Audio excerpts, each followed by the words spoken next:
ವಿಯೆಟ್ನಾಂನಲ್ಲಿ ಇವತ್ತು ಘೋರ ದುರಂತವೊಂದು ಸಂಭವಿಸಿದೆ.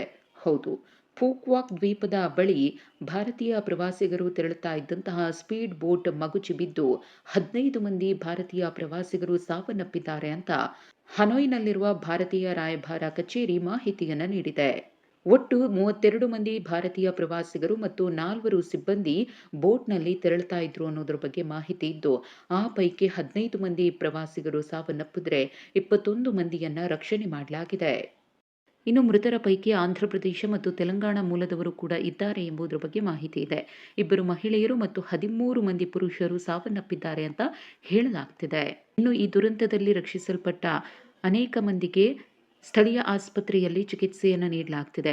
ನೀರಿನಲ್ಲಿ ಮುಳುಗಿ ನಾಪತ್ತೆಯಾಗಿರುವವರಿಗೋಸ್ಕರ ತೀವ್ರ ಶೋಧ ಕಾರ್ಯವನ್ನು ಮುಂದುವರಿಸಲಾಗಿದೆ. ಇನ್ನು ದುರಂತದ ಬೆನ್ನಲ್ಲೇ ವಿಯೆಟ್ನಾಂನಲ್ಲಿರುವ ಭಾರತೀಯ ರಾಯಭಾರ ಕಚೇರಿಯು ಕೂಡ ಕಾರ್ಯಪ್ರವೃತ್ತವಾಗಿದ್ದು, ಸ್ಥಳೀಯ ಅಧಿಕಾರಿಗಳೊಂದಿಗೆ ಸತತವಾಗಿ ಸಂಪರ್ಕದಲ್ಲಿದೆ. ಪರಿಹಾರ ಮತ್ತು ರಕ್ಷಣಾ ಕಾರ್ಯಗಳ ಉಸ್ತುವಾರಿಯನ್ನು ವಹಿಸಿಕೊಂಡಿದೆ. ವಿಶೇಷವಾಗಿ ಕಂಟ್ರೋಲ್ ರೂಮ್ ಅನ್ನು ಸ್ಥಾಪನೆ ಮಾಡಲಾಗಿದ್ದು, ಪ್ರವಾಸ ಕೈಗೊಂಡಿದ್ದಂತಹ ಕುಟುಂಬಗಳಿಗೆ ಅಗತ್ಯ ಮಾಹಿತಿ ಮತ್ತು ನೆರವನ್ನ ನೀಡಲು ಉದ್ದೇಶಿಸಲಾಗಿದೆ.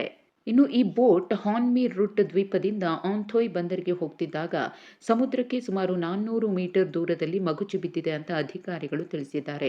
ಈ ಟೈಮ್ನಲ್ಲಿ ಸಮುದ್ರ ಪ್ರಕ್ಷುಬ್ಧವಾಗಿತ್ತು, ಅಲೆಗಳು ಕೂಡ ಎತ್ತರದಲ್ಲಿದ್ವು. ವಿಯೆಟ್ನಾಂನ ಅತಿ ದೊಡ್ಡ ದ್ವೀಪವಾದ ಫುಕ್ವಾಕ್ ದೇಶದ ಅತ್ಯಂತ ಜನಪ್ರಿಯ ಪ್ರವಾಸಿ ತಾಣಗಳಲ್ಲಿ ಒಂದಾಗಿದ್ದು, ಇತ್ತೀಚಿನ ವರ್ಷಗಳಲ್ಲಿ ಹೆಚ್ಚಿನ ಸಂಖ್ಯೆಯಲ್ಲಿ ಭಾರತೀಯ ಪ್ರವಾಸಿಗರು ಈ ಒಂದು ಪ್ರವಾಸಿ ತಾಣಕ್ಕೆ ಭೇಟಿಯನ್ನ ಕೊಡ್ತಿದ್ದಾರೆ.